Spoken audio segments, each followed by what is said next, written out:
Eh bien, nous revoilà donc pour la dernière vidéo de conseils concernant le traitement énergétique naturel.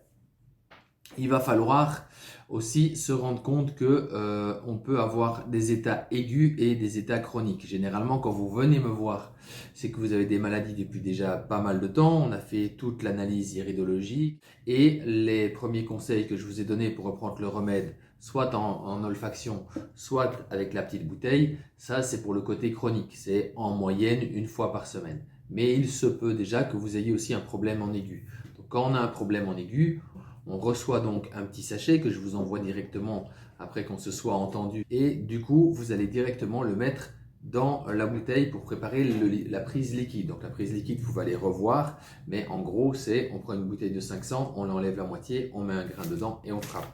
Là où ça va changer, donc vous laissez bien vos 4 frappes, okay, c'est qu'au mieux de passer avec une goutte de la cuillère dans le verre, en aigu, quand il y a un problème aigu, que vous avez un coryza, que vous avez un rhume, une grippe, un Covid, spasme, des coliques, de la diarrhée, etc.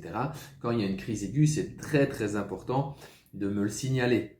Une fois qu'on se sera eu au téléphone, prenez directement, après avoir frappé la bouteille, directement la cuillère directement en bouche. On ne passe plus par le verre et on ne prend pas une goutte. On remplit la cuillère et on prend ça.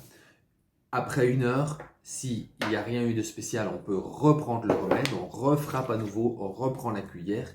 Et si au bout de 2 fois ou 3 fois, il n'y a pas de changement, eh bien, il faut revoir votre cas. C'est que le remède n'est pas ciblé pour vous ou sinon ça marche très vite. On doit avoir une nette amélioration dans les 24 heures, quelle que soit la maladie pour laquelle vous viendrez me trouver.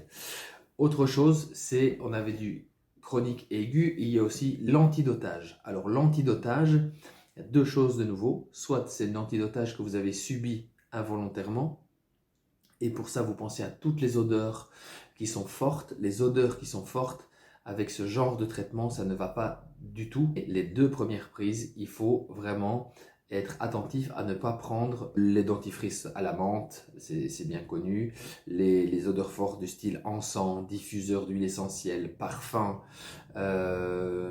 ammoniac, on fait les fenêtres avec l'ammoniac, ça sniffe et donc du coup ça coupe directement le remède.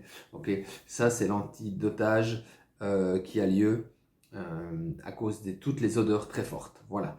Une fois que vous aurez fait tout ça, votre petite prise, si vous allez de mieux en mieux, eh bien je pense qu'on terminera peut-être à faire un rendez-vous avec le Yiking. Le Yiking, donc c'est une boussole de vie, c'est une façon de voir comment on est prédisposé à certains actes dans sa vie, quelque chose qui nous nourrit l'âme, comme on dit, voilà. C'est pour trouver sa raison d'être.